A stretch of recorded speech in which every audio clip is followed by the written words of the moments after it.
Welcome back to the Trend Trader channel. In today's video, we're going to be walking through Naspers. Naspers and Prosus both reported their result yesterday. And on FinTweet, we see that a lot of people have made a commentary about Naspers or Prosus. Some people, they believe that these companies are a bit complex. I do agree with that statement. But for the purpose of this video, I'm going to try and simplify the relationship between Naspers and Prosus the way that I understand it. And if I make a mistake somewhere, please feel free to correct me in the comment sections, because this is a learning platform for everyone. I don't know everything about all these companies that are listed in the GSE. And if you haven't subscribed to the YouTube channel, please consider subscribing. If you find value in this video, please click the like button, and also feel free to share this video with as many people as you can. Okay, let's begin. The way that I understand it is that Naspers owns Prosus. So that means that Prosus, by my view, is a subsidiary of Naspers. If you browse through the Naspers website, you will see here at the top that they've just released the full year of 2022 result, the ones that came out yesterday. There was some announcement that were made, including some share buybacks, or that they are holding some of the share buybacks, and something that has to do with Tencent. We know that Tencent is one of their biggest investment that turned profitable, but it also created issues because some investors, they felt like there was value that needed to be unlocked there. We saw Naspers in the past, then they unbundled, they created Prosus into a separate company. They've been trying to buy some shares. So it's been a lot of things that have been going through with these companies. So if you browse on the Naspers website, you can see they also have a tab for Prosus.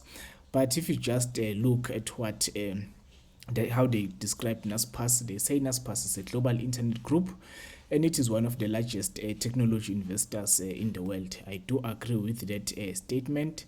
And then as you scroll through that Naspers website, you can see here they list 3 companies as companies under Naspers. We can see Prosus, which is that global consumer internet group. We see Media24. We know Media24, they do media in South Africa. It's part of News20, they own News24. And then we know Takealot. There was also a lot of comment on Takealot regarding the revenue generation, but also the loss that they reported there coming from Takealot.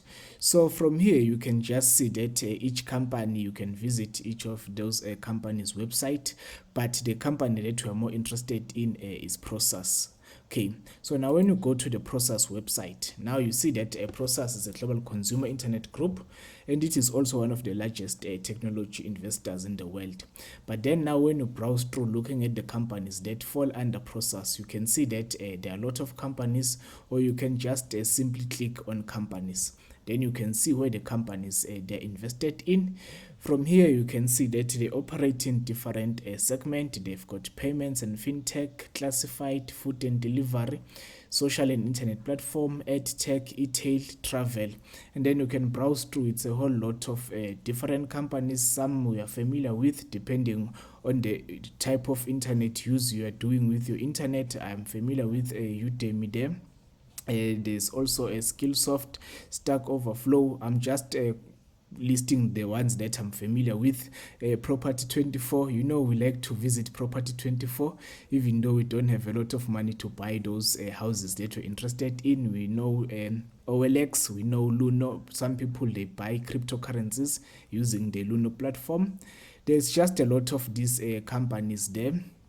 Some are in South Africa, they operate in South Africa, some they operate in other countries. That is why we might not be familiar with some of them. I'm also familiar with Auto Trader. Whenever you're looking for used cars, you are more likely to find the used car there under Auto Trade. So by the look of things, there are companies that are listed under Prosus, that are owned by Prosus. And then, like I said, Prosus is owned by Naspers. So whatever money that these companies made for Prosus, that money is transferred back to Naspers, since it is a subsidiary of Prosus. Okay, so now let's start by looking at the result for Prosus, not result for Naspers, because that is where. So whenever I'm looking at company statements, there's a couple of things that I'm looking at. You can download this from the company website.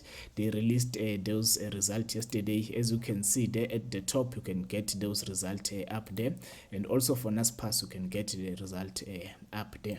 So you can read through all that thing depending on the kind of information that you are interested in. But the information that I'm interested in personally, for me, is the revenue. So we can see that Prosus generated the revenue of 6.8 billion US dollars. Remember, the currency there is in US dollars in 2022. So that was an increase from 5.1 billion in the year 2021. So we can see that the revenue is growing there, which is a positive. Then we can make a comment in terms of the operating loss of the company. But what I'm interested in is the profit for the year. That is the after-tax profit. You can see the previous profit was 7.4 billion, but now the profit doubled. It grew to over 18.6 billion there. Then I'm also interested in earnings per share, because that tells me how much, if I'm a shareholder, how much the share that I'm carrying it's generating for me. So we can see that there is a significant increase from $4.59. Remember that is in US dollars. So that is $4.59 for the year 2021, and then now it increased to $12.43. So that's a significant jump there. It is something that is positive. So I'm happy with the number that I'm seeing in here for Prosus. Then as we continue to go through them, then they cover the comprehensive income, but I'm not interested in that. Then when you look at the statement or the balance sheet where we see the asset and liabilities of the company, I'm always interested in the current asset. You can see the current asset about 15.26 billion there, of which you compared with the current liabilities of 4.4 billion. So because the positive the difference there is positive, this tells me that a Prosus has a positive net working capital. So that is another thing that I pay attention to whenever I'm looking at company result. And then as we continue to scroll through, so now I want to look at the cash flow of that. In the cash flow, I'm just interested in the cash and cash equivalent from there. But now you can see that the cash from operation, it looks like it's a loss. It is up from 52 million all the way to 644 million. Then you look at the net cash that is used in operating activities. You see here there was cash that was generated of 159 million, but in this case they used 605 million cash there in operating activities. But then as you scroll down there, the number starts to look good from negative all the way up to positive. You can see here the cash and cash equivalent at the end of the year. We're looking at 9.6 billion. Previously, the starting cash at the beginning of the year was that 3.56 billion there. So that tells me that Prosus is a cash generative business. So on paper, it looks like a good business. I'm happy with the numbers that I'm seeing here on Prosus. Then now when you go to the result of Naspers, now we are looking at Naspers. Well, you see Naspers is orange, Prosus it's a bit of blue there. So now when you start with the income statement, we can see that the revenue for Naspers is 7.9 billion. It is up from 5.9 billion from the previous year, which is year 2021. And then now when we look at the profit for the year, the profit also jumped from 7.2 billion all the way to 18.54 billion there, which is also good. But like I said, I'm interested in the earnings per share. We can see the earnings from the previous year were $12.43, and now the profit, the earnings per share, and now they grew to $42.18 there. So that is a nice jump there. It is over 2 times a jump there. So it is positive. It shows that as a shareholder, if you are a shareholder of Naspers, it means that your share is earning you some money. There's some decent money.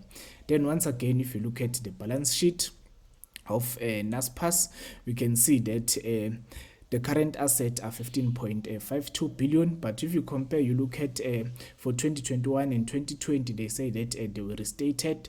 They started from 9.5 billion, then they decreased to about 7.6 billion in 2021. The 9.5 billion was in 2020, and then now at 2022 it is 15.5 billion then. So the current assets have increased.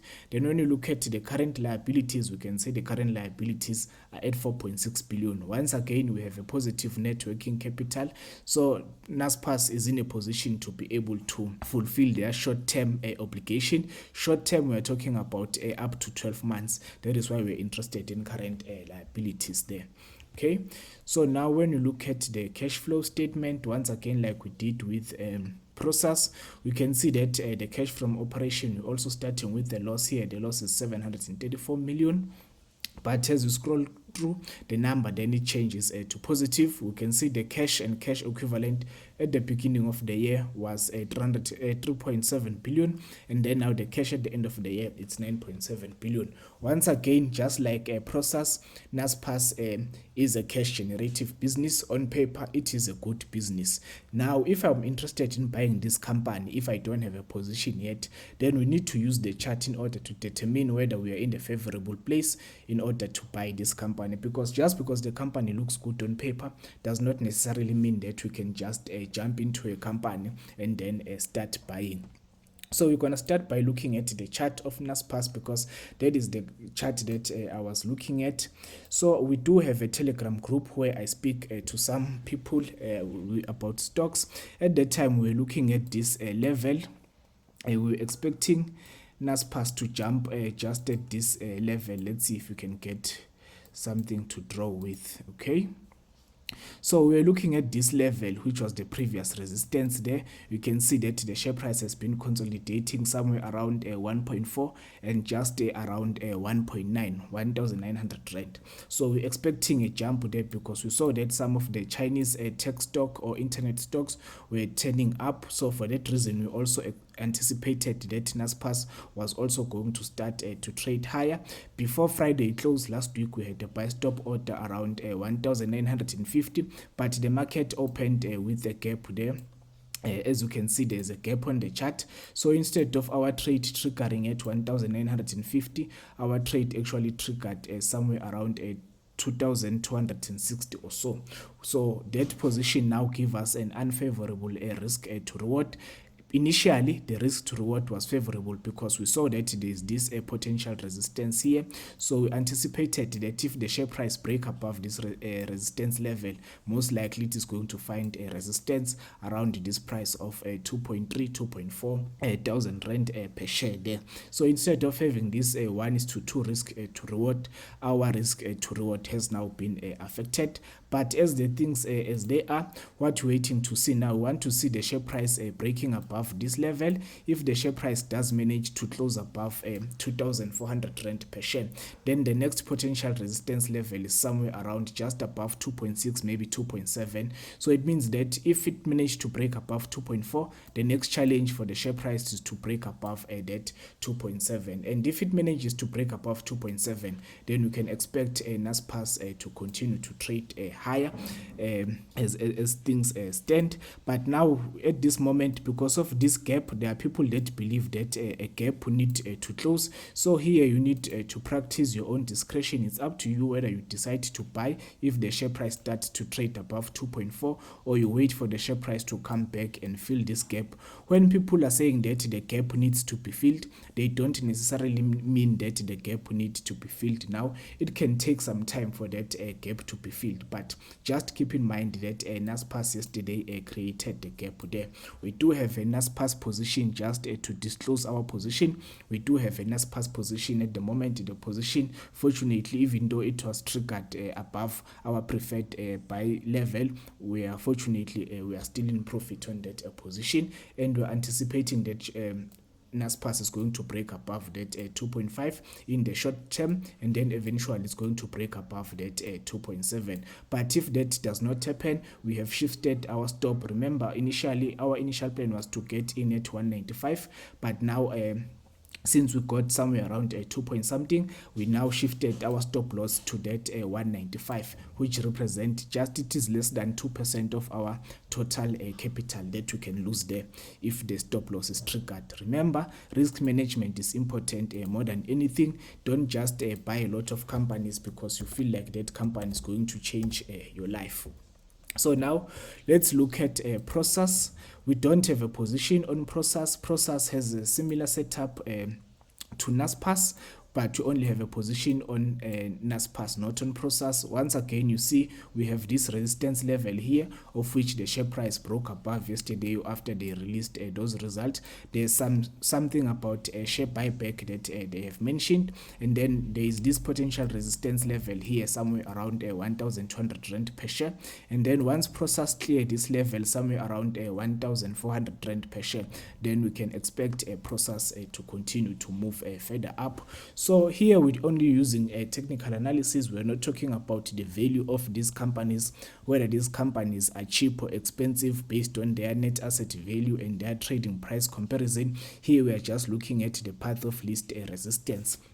But for our portfolio, because we've already mentioned that Prosus is owned by Naspers, so we don't feel like it is important for us to have a position both on Prosus and also on Naspers, because remember, the chart, they look similar to each other. Let's bring back the chart of Naspers, and then when we put the chart of Prosus above that of Naspers, then you will see that the chart they do look similar. So the orange chart there, the background is the chart of Prosus. So it won't help us to have a position on Prosus and to also have a position on Naspers, because the only thing that we are not getting if we are investing in Prosus, we are not getting a Media 24, and also we are not getting a Take a Lot. Not to say that maybe there's something interesting about Media 24 and Take a Lot, but in this case, because it's the same share price, the only difference, I mean, the chart patterns is similar, the only difference is the share price. It is better for us to just get that holding company rather than investing in that subsidiary group there. But then once again, nothing is guaranteed. That is why we have that stop loss there. So like the intention of this video was to just make it a bit clear, the relationship between Naspers and Prosus, and then we look at the chart to check where are the potential trading levels, and then we disclosed that we do have a position on Naspers that we took yesterday when that buy stop order was triggered. So we're going to wait and see how this position is going to play out. Like we mentioned, we have a stop loss somewhere at around 1,950 rand per share, which represent just below 2% of our total capital. In this channel, we always use a stop loss because we don't want to find ourselves losing a lot of our capital if the market moves against us. So that's it for today. If you enjoyed this video, please consider subscribing to the channel if you haven't subscribed. And if you found value in this video, please smash that like button, and if you have any comment suggestions, please leave them in the comment sections. We will address those. Thank you. I will see you in the next video.